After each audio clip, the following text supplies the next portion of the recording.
Hello, Katden lovers and Katden followers, abay Alden Richards and Miss Catherine Bernardo, inaasahang may pa-road trip no matapos ilabas ito ni Alden. But before that, if you haven't subscribed yet to my YouTube channel, please don't forget to like, share, and subscribe at hit mo na rin ang notification bell for more showbiz updates.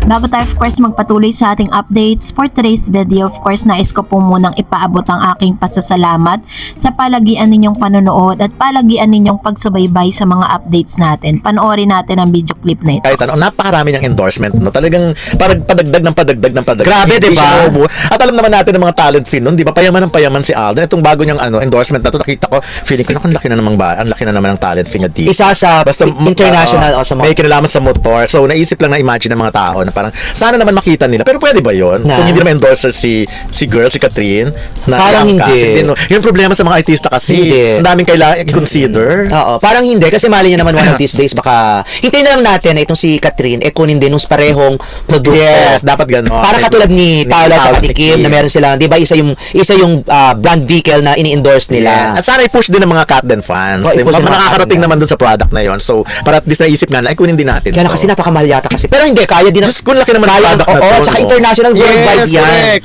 Sa isang episode nga ng Abante News, no, kung saan napapanood po sila ng live sa YouTube at ganoon din naman napapakinggan sila ng live sa radyo, kung saan ay tinakel po nila rito yung patungkol po sa pagiging endorser ni Mr. Alden Richards ng pinakabagong modelo ng Honda motorcycle. A television commercial featuring Richards was revealed at the event as the actor tested out Virgin Big model of the motorcycle in Las Casas, Pilipina de Aguzar.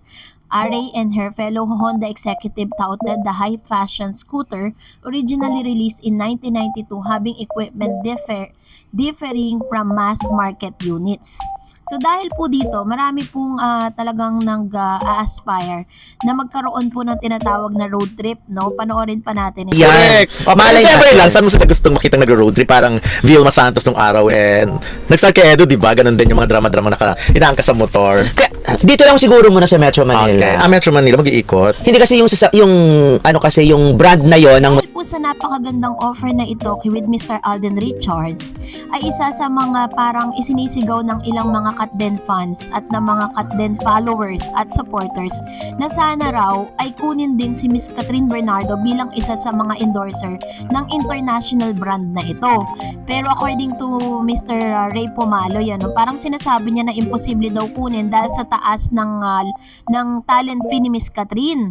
So, sabi naman po sa kanilang kabuuan ng talakayan, dahil alam naman natin na malaking kumpanya po ang Honda kasi hindi lang naman motorcycle ang kanila pong mga products, meron din silang mga kotse, 'di ba? So possible naman po talaga na kung kinuha nila si Alden Richards, posible din na kunin din nila si Miss Catherine. Sabi nga po ng dalawang ito, no, na parang i-push daw di umano ng Katden, ng mga Katden fans at yung mga nagmamahal sa Katden na talagang isigaw po nila sa social media na kung maaari ay kunin din si Miss Catherine Bernardo bilang isa sa mga endorser nito. Dahil po dito, marami pong nag-request na sana nga, pati nga po si Miss Catherine Bernardo ay kunin din ng malaking kumpanyang ito. So dahil po dito is ang request po ng ilan na sabay silang gumawa ng napakagandang endorsement, 'di ba? At sinasabi po ng ilan, ang request pa nila magkaroon ng road trip ito pong si Catherine at si Alden Richards. Pero syempre hindi naman po siya pwede sa highway kasi maliliit na lang to, ilan lang yung capacity niya. So hindi siya pang long drive talaga.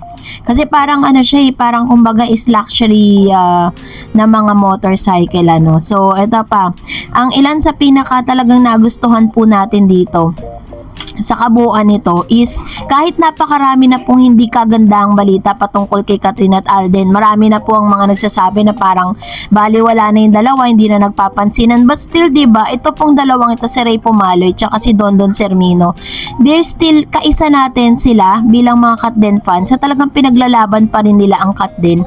Hindi pa rin nawawala yung kanilang pag-asa at hindi nawawala yung kanilang parang pananaw o yung pananalig na talagang Katden Alden wins in the end, 'di ba? Dahil meron po kasing isang journalist na talagang pinakita niya pa yung bayad sa kanya dahil nanalo siya. So mamaya tatalakayin natin yan sa ating other channel.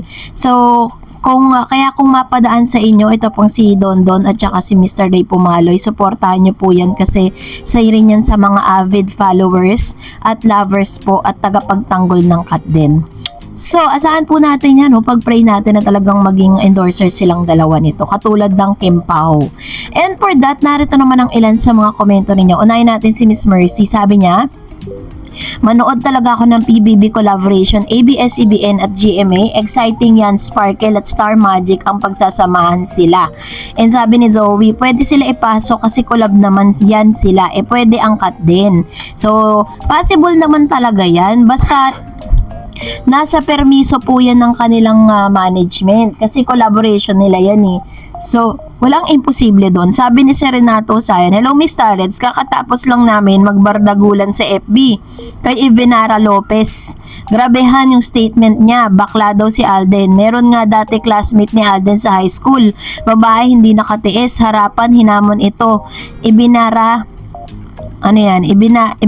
Lopez, magpakita ng muka at sabihin in public na bakla si Alden dahil itong classmate ni Alden nagpapatunay na hindi bakla si Alden. Nakita niya yung pictures ng mga girls na naging jowa ni Alden during high school days. Bigla na nahimik na naman si Lopez. Actually, I tried to search na account nito. Ibarra, ang dami niyang dami account. Pare-parehong maliliit ang following at liit na mga engagement. Sinusubukan pa namin malocate yung pinaka main account nito. Alam mo sino yan? Si Mila Bayluyot yan. Pilit na kunyari, follower siya ni Miss Catherine. Ngayon, sisirain niya si Alden. Yan. Possible yan ang nararamdaman ko dyan. Kunyari, magpapanggap siya na, para sirain niya yung cut din. Kasi naman talaga yung niya, naman talaga main purpose niya. Gusto niya kasi si Catherine mapunta kay Daniel. Parang nga naman si Alden, free na siya na gumawa na naman ng mga kwento patungkol kay Catherine or kay Alden tsaka kay Maine. Yun po yung nakikita ko dyan kasi ayoko po ilabas to noon yung mga nalaman kasi yung mga pangalan na yan. Yan. Sabi ni Miss Flor de Lisa 1, thank you so much ma'am for always giving up updates. God bless you po. Telma Panis, naku, kung pagsamahin ang cut din sa PBB kahit maging host sila or housemate, talagang panonoorin niya ng tao. Ayan. So ito naman yung kanyang isa sa mga nakaka-excited sa balitang ito. And yun naman din talaga yung gusto natin na talagang makita natin sila together para manahimik na yung mga bashers, para manahimik na yung mga nagsasabing nagdededmahan na nga silang dalawa. And thank you rin Ma'am Flor de Lisa salamat po sa inyo pong pagbibigay or sa inyong panonood palagi. And sabi ni Miss Remedios, thank you Miss Dared sa pagmamahal mo sa cut din. Huwag ka magbabago please. Sabi ni Miss Be Manangan, so happy Miss Dars, everybody, solid #cut din, happy. Sabi ni Nico Japsay, cut din medyo careful sa mga bata na may crushes yan. Sana sabay sila. Mas malakas ang opening salvo. 'Di ba? Ganon nga maganda eh. And sabi ni Miss Netizen, sana gawin na lang host ng cut din dito sa PBB. Parang nilalagay na naman natin sa aquarium mong dalawa kung ipapasok po sila sa bahay. Actually, gusto ko rin tong idea na sinasabi niya na parang hindi naman po sila ipapasok totally sa bahay kasi may mga schedules po yan eh. Parang guest, ganon. Parang magigess sila para sa opening salvo, ganon. Sabi ni Miss LB Gatdula, marami pang makikilala si Kat na masigit kay Alden kasi sikat at Alden. Sikat din natin,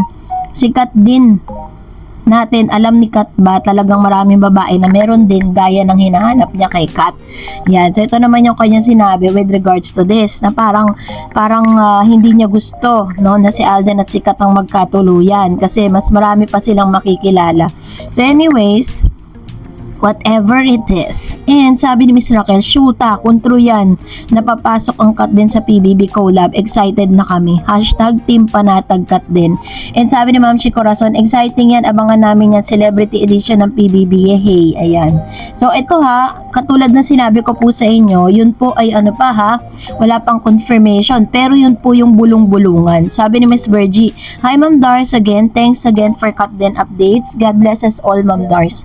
Yan nga sinasabi sinasabi ko na nagsingning ng mga GMA and ABS-CBN at unang ang binanggit ni Ma'am Annette Gozon ang highest grossing ng HLA. Kaya manifesting ko na ang teleserye na soon yan. Sabi niya, naway ang teleserye na sinasabi, naway teleserye na ng cut din, naway manifesting ko na. Ayan. Kasi diba parang naglabas po ng, parang minilabas po kasi yung Dreamscape and 10 years pa po nung gumawa si Miss Catherine under sa Dreamscape. Sabi ni Miss Marie Vivian Rino, both A-lister ng GMA and ABS-CBN ang cut din, respectively. Kaya malabong magiging housemate sila for a period of 3 months. Dahil nga sikat sila, pwede silang house guest lang. Just my opinion only. Yun po yung sinasabi ko, hindi po sila pwedeng ipasok doon ng matagal kasi may kanya-kanyang schedules po sila, no? So, pwedeng guest lang sila. So, that's it for today. For more videos and updates, please don't forget to like and subscribe, and please don't forget to follow my Facebook page, Dar Eds TV. God bless everyone.